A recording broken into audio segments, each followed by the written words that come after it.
What's up, guys? Martin Washington here to give my review on Naruto Chapter 671. And, of course, I want to start off with the obvious. Sasuke is, of course, Indra's reincarnation, the reincarnation of Indra's chakra. No big surprise there. A lot of people were guessing that maybe it could still be Madara, but we, in fact, find out that it is Sasuke. Which is, only right, seeing that Naruto is the reincarnation of Ashura's chakra. Second, we find out that Hashirama and Madara were the pre-transmigrations of Ashura and Indra's chakra. No big surprise there either. I could have saw that coming from a mile away. It's obviously very obvious that they clashed because they were being influenced directly by Ashura and Indra's chakra, and no big surprise there. We kind of all saw that coming, and it also explains that why Ashura always wants to help his brother, because as you can see, Hashirama always wanted to help Madara. He never wanted to hurt his friend, someone he looked at as a brother. He never wanted to hurt him or kill him or do anything like that in that nature. He always wanted to bring him on the board. Of course, he started the Leaf Village with Madara. They're the two founders, and he didn't want to hurt his brother or kill his brother, which explains why Naruto never wants to hurt or kill Sasuke. He always wants to save him. He wants to bring him back to the village, and he won't deviate away from that because he understands that he's his that they're best friends, they're brothers almost, which explains the influence that Ashura has on Naruto. And then Madara, we found out that Madara messed up the process, which is kind of weird. He infused himself with Hashirama's cells, which brought out the Rinnegan, which is the Sage's chakra. And we find out, which I thought was great clarification from Kishi, that not Senju DNA brings out the Rinnegan, but Ashura's chakra brings out the Rinnegan when it's infused with Indra's. I thought that was a great clear up for Kishi because, obviously a lot of us have been thinking that it was Senju DNA that brought out Senju and Uchiha DNA, when in fact it's Ashura chakra and Indra's chakra that bring out the Rinnegan, which is a very, very, good clarification from Kishimoto. And then we found Madara wanted more power. He drew out the Sage's power. His bid for power is it's crazy.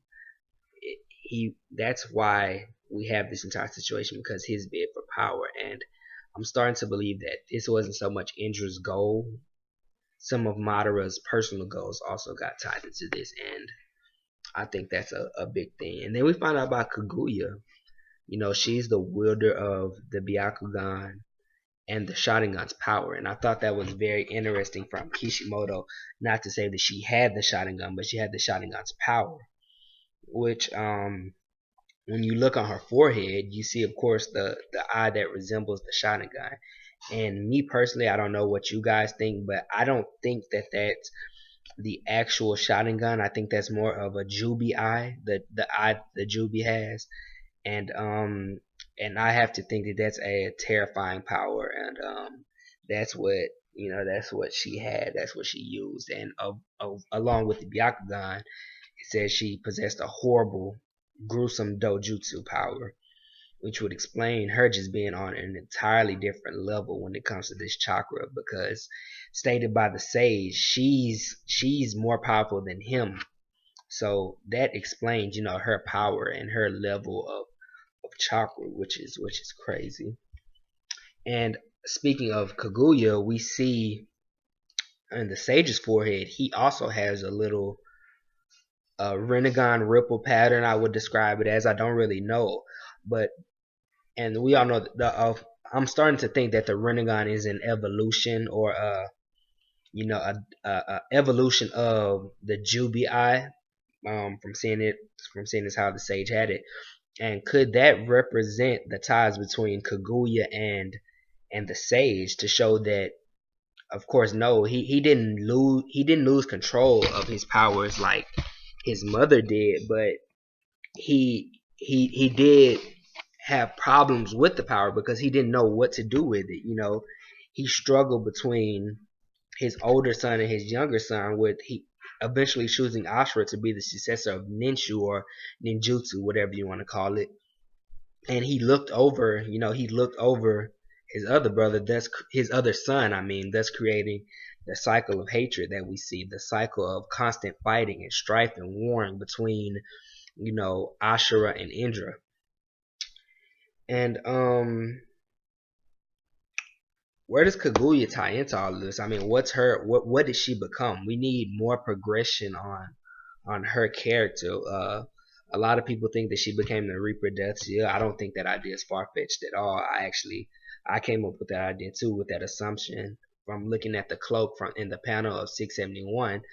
I'm thinking that she is in fact the Reaper Death Seal, or after she died, maybe she became death itself. You never know with Kishi, and there's so many ways you can go with that. And then we also learned that the infinite Tsukuyomi is not just a genjutsu. It's actually a lot more than that, as evidenced by the sage telling us it sucks the life force or the chakra away from the from people, and then it creates the chakra fruit, which I guess that's where Kaguya ties into Madara, because Madara doesn't want the sage's power. He has the sage's power already.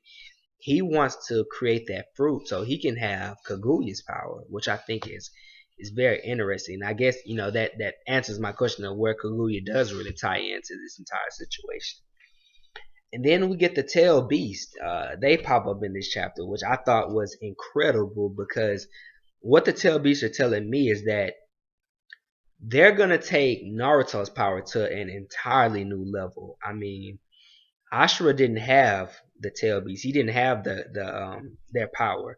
It says that he worked very hard to acquire the physical manifestation of the sage, and he has the sage's physical power, and he didn't have the QB to be quite precise. So the little 6-armed thing that we saw where he was fighting his brother, that's not QB, because he didn't have any of the tail beasts inside of him.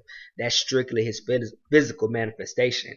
And so if Naruto's already has Ashura's physical manifestation, and he's gonna get the tail beast's power plus the sage's power, could that take him to an entirely new plane, far above what Madara is, far above maybe even what the sage is? A lot can be said about that, and I think we definitely have to have progression into that. Who is Gamamaru? Who is that? I think it's very interesting. The sage said that the prediction came true. Is that his brother? We don't know. Is that someone he just met along his many time traveling adventures, like he said, because he said he's been through generation to generation? Is it the Toad Sage? I definitely think we should know who Gamamaru is, and I also think that we should get more progression on Kaguya and Hagoromo's brother, and who his family is. Did he have children? Where does he tie into this entire war? Because we know that the Sage didn't he wasn't the founder of every ninja clan, so his brother has to play some kind of integral role in this entire situation. And we also learned that Naruto is a history lesson, man. The King of Lightning said it best. He said Neji won, and I think that's a great point, because Neji was hated for saying that you can't change your destiny, but in essence he was almost right, because Ashura's Naruto, Indra's Sasuke, and isn't that just a big history lesson, being from top to bottom? Reincarnation after reincarnation, fighting war, Hashirama, Madara, Naruto, Sasuke, and the cycle is just gonna continue unless, of course, it gets broken. And we didn't get Sasuke's answer in this chapter to what he told the sage what he wanted to do. So that's foreshadowing into the fact that there's only going to be continued fighting and continued war between them, because their ideas are going to continue to clash. Or maybe they won't, because the sage said that maybe he's wrong for wanting to stop Indra's ideas, but then he clarifies himself and says, "No, my mother's ideas."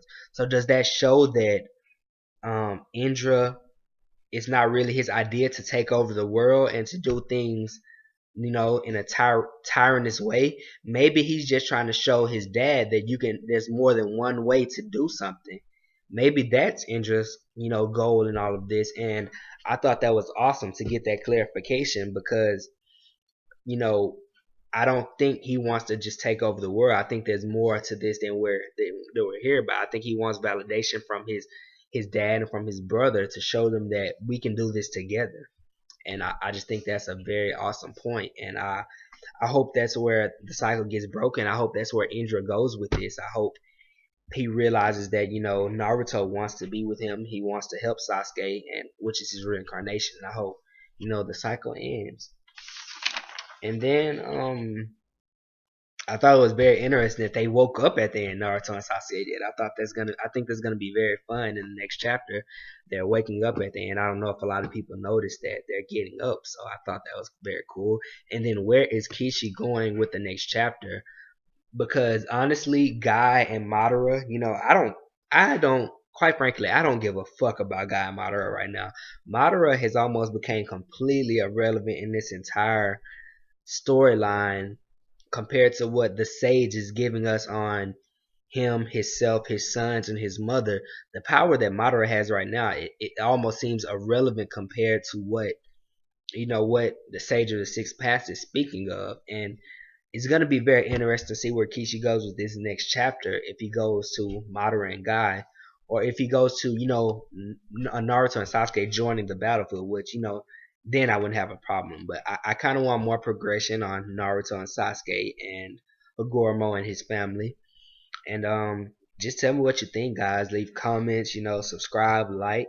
And I'm Martin Washington. Thanks for watching this video. Goodbye.